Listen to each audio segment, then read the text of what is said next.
Во услови на енормно високи температури, неминовно се наметнува прашањето како да се заштитиме од нив, но пред се како да се справиме со пожарите кои ќе се јават во наша непосредна близина. За ово одговор го баравме од командирот на територијалната противпожарна единица од Кочани. Имајќи во предвид периодот кој предстои пред нас, односно високите дневни температури, територијалната противпожарна единица од Кочани во мобилизиран состав со подготовка за брза и навременна интервенција за настанати пожари. Меѓутоа би сакал да го искористам овој период да апелирам до граѓаните за што повнимателно однесување, поготоа при престој во шуми, односно на отворен простор, и што можно повеќе да избегнуваат палење на сува трева. Тоа е една од основните причини што доведуваат до пожари на отворен простор во овој период, каде за жал најмногу страдат и шумската вегетација,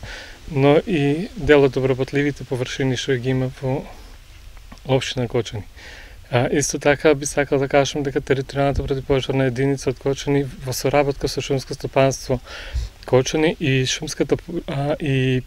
полициска станица Кочани извршија на неколку пати состаноци, се договоривме во наредниот период кога ќе дојде до зголемување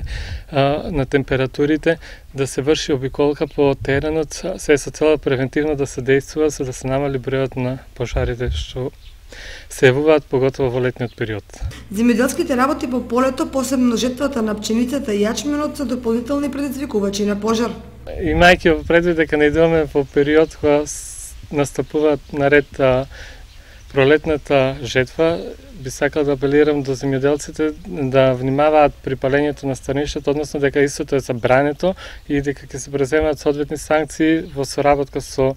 инспекцијата од Министерството за земјоделие, шумарство и водостопанство. Во наредниот период ќе се прават обиколки на теренот во општината Кочани, но и останатите општини што ги покриваме Зрновци и Облешово Чешиново, за да се спречат ваквите појави. Спречувањето на пожарите и понатаму представува наша обврска, доколку повеќе што ќе предонесеме да се заштитат шумите и воопшто